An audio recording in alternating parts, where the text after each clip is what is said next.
Decimos que el desarrollo humano se logra cuando en general, ¿no es cierto?, las condiciones están lo suficientemente previstas para que las personas puedan definir por su propia historia personal qué es lo que ellos consideran el bienestar social, y que sean los individuos quienes sean los actores de lo que ellos consideran el bienestar social.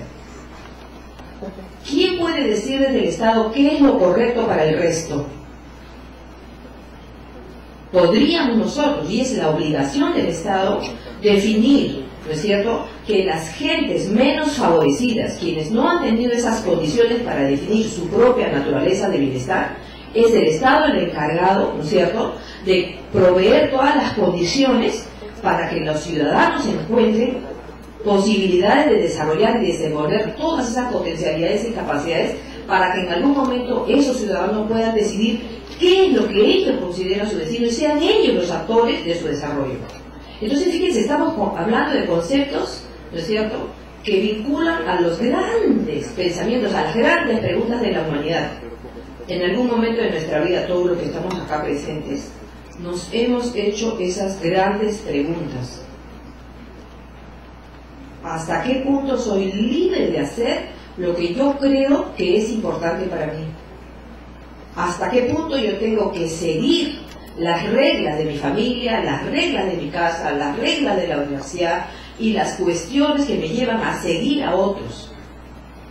Esas son las grandes preguntas que nos llevan luego a intentar responder sobre cuál es el papel, ¿no es cierto?, de las instancias públicas, ¿no es cierto?, para proveer aquellas condiciones, de repente no para nosotros, sino de repente también para las personas o los grupos sociales que no tienen la capacidad y no tienen el acceso, ni la posibilidad, ni los derechos asumidos, ¿no es cierto?, para lograr hacer eso que cada uno de nosotros está pensando sobre su propio bienestar y desarrollo.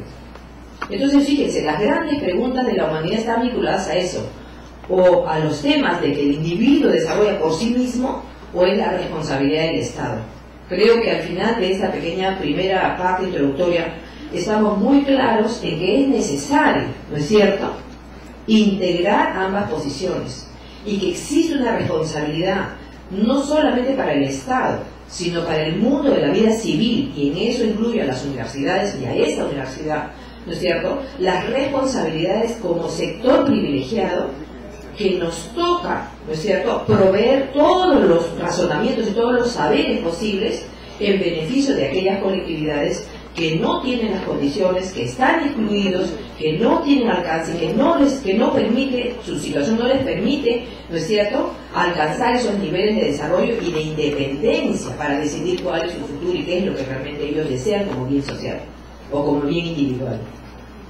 Entonces nos estamos refiriendo precisamente a que el desarrollo social está vinculado, ¿no es cierto?, a una serie de acciones desde el Estado y también desde la responsabilidad de la vida civil, ¿no es cierto?, en beneficio directo de aquellas personas, de aquellas sociedades, de aquellas colectividades que son excluidas. Estamos hablando de las personas que padecen la pobreza y de las personas que padecen la extrema pobreza. Entonces es hacia esas colectividades, hacia esas comunidades, que nuestro trabajo y nuestro pensamiento, no solamente político, sino también académico, desde la academia, desde la universidad, debe dirigir todos sus esfuerzos. Y es por eso que ahí encontramos el compromiso, y ahí encontramos las obligaciones, ¿no es cierto?, de la universidad pública y de la universidad privada por seguir contribuyendo con las instancias públicas al desarrollo del conocimiento, a las diferentes estrategias de cómo poner en acción las famosas políticas públicas. Entonces, si nosotros hacemos la pregunta, ¿qué es el desarrollo social?, pues ahí tenemos muy humildemente algunas definiciones que no completan, ¿no es cierto?, la noción más integral sobre lo que en realidad es el desarrollo social, pero sí nos da algunas ideas claves sobre qué es, ¿no es cierto?, o de qué modo podríamos nosotros vincularnos a las estrategias de política social. Muy bien. Entonces, la política de desarrollo social, o la política en términos de desarrollo social en el Perú, la ejerce como rectoría el Ministerio de la Mujer y Desarrollo Social. Y entonces lo hace a través de dos sectores. el sector mujer, específicamente, ¿no es cierto?, que está vinculado, este sector o estas actividades específicas del Viceministerio de la Mujer, está vinculado a un conjunto de políticas de protección, pero también de promoción de los derechos de las mujeres, y lo hace a través de un conjunto de obligaciones de política institucional, que son las políticas de gobierno. Muchos de ustedes deben saber en qué consisten los objetivos del milenio. Uno puede decir, el gobierno que llega al poder, ¿no?, puede hacer lo que le parece en materia de desarrollo social. No es cierto. El gobierno democrático que ejerce en este momento, ¿no es cierto?, el poder en el Perú, lo que hace es asumir los compromisos nacionales e internacionales a partir de los acuerdos de todas las Naciones Unidas por los famosos objetivos del milenio. Es probable que muchos de ustedes los hayan oído. En el año 2000, todas las Naciones Unidas se pusieron de acuerdo para que en los 15 siguientes años, es decir, ¿cuántos años nos falta para el año 2015? Tenemos que apurar los famosos objetivos, son 8 objetivos del milenio.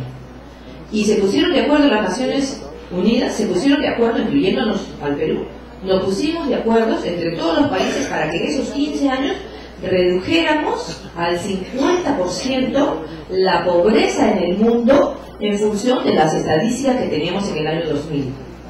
Hace poco nomás, el representante de las Naciones Unidas en el Perú, el representante del Programa Nacional de Desarrollo, el PNUD, dio un informe justamente apoyado por la investigación del Banco Mundial y otras instituciones, y el INEI específicamente, sobre la reducción de la pobreza en los últimos años.